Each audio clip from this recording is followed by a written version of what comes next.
everyone, I'm Naman Ann, a research intern at Keith's Brain Science Institute and an undergraduate student at the University of Seoul. I hope all IEEE EMBC participants are well amid this COVID pandemic. I also greatly appreciate the EMBC committee for giving me this great opportunity to share the latest updates on our research. Now I'll start the presentation. Today I'm going to give you a talk about our machine learning approaches that might be able to replace human psychophysical experiments of prosthetic vision. To restore sight to blind individuals, several visual prostheses have been commercialized or have been under clinical trials. Those prosthetic systems are known to elicit artificial visual percepts in a form of array of bright white dots, so-called phosphenes, in various sizes and grayscales depending on stimulation parameters. For example, in the field of visual prosthetics, it is one of the central questions how to present our complex visual images using a limited number of pixels or phosphenes. Conventionally, human psychophysical tests have been conducted in order to test effectiveness of prosthetic vision represented in phosphene images. However, human psychophysical tests, like we show here, are generally time-consuming and costly. Any minute tweak in phosphene algorithm may require another set of psychophysical tests. Moreover, it would take too long time to test all the possible variations in phosphenes such as resolutions, sizes, and grayscales. Motivated by recent studies that compare performance of humans and machines in high-resolution images, we explored whether several machine learning models are effective alternatives of human psychophysical testing. In the present study, we focused on phosphene images of portraits since the foremost thing that blinds want to see are faces of their beloved ones. First, we generated phosphene images of 224 individuals by cropping, removing backgrounds, dividing grayscale levels, pixelizing, and phosphenizing optionally. We considered the number of pixels and the number of grayscale levels to be the most important parameters that can affect the perception of images, hence impacting on recognition accuracy of humans or machines. To train and validate recognition accuracies of machine learning models, we randomly split original images into 85:15 ratio and optimized parameters of the models using processed images that were generated in the last step.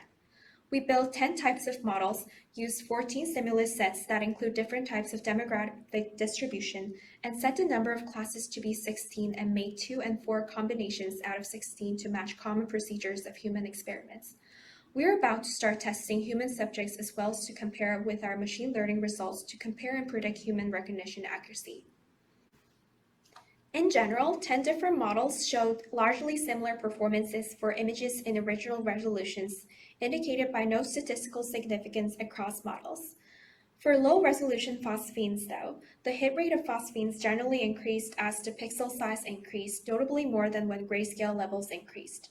However, there were performance differences across models. For example, 2 models, CNN-SVC and CNN-LRs, appear to perform best in both high-resolution originals and low-resolution phosphenes. In addition, all models showed high correlation of hit rates in terms of resolution parameter level and image level. Our machine learning results were consistent with several earlier studies, including Ho et al., which have shown that the facial recognition accuracy of humans increases as the number of pixels and grayscales increase. However, those psychophysical studies tested only limited numbers of grayscales and phosphene array sizes.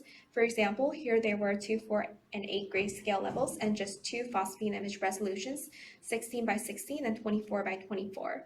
On the other hand, as we can exploit the computational power of machines, we tested base pixelated models, BCA classifier, and CNNs, as well as 25 different resolution parameters. Next, we wanted to check whether if this holds true for other types of models other than the random test data set that we used. So we had 7 different types of sets and checked twice, thus creating a total of 14 sets. For instance, set 6 only contains female faces. Not what we have expected though, the model CNN-SVC performed consistently good or bad in all the stimulus sets with Pearson correlation of higher than or equal to 0.7 in an image level, which means that there is no hard nor easy multiple choice in particular. Lastly, we explored how the model performs when we change the number of classes. We found out that there is a high correlation per pixel grayscale levels and face angles and expressions parameter with different number of classes, and these dots can be linearly fit. So we can predict the range of accuracy even when we only know the information about large number of classes, in this case 16. This was true for other types of models other than CNN-SVC and with face categories as well. In summary, the performances of the machine learning models logarithmically increased as the number of grid dimensions and grayscale levels increased. The models overall behaved almost the same not only for a resolution level but even for an image level. Unlike our expectation, there was no particular easy nor difficult population distribution of datasets. Lastly, we found out that there exists a strong correlation between smaller number of classes and larger number of classes in terms of class categories. In the upcoming future, we will conduct human psychophysical tests to verify the machine learning models we built and track the eyes of human subjects. We appreciate support of our funding sources. If you have any questions regarding our work, please contact the email address shown here. Thank you for listening, and I hope everyone stays safe out there.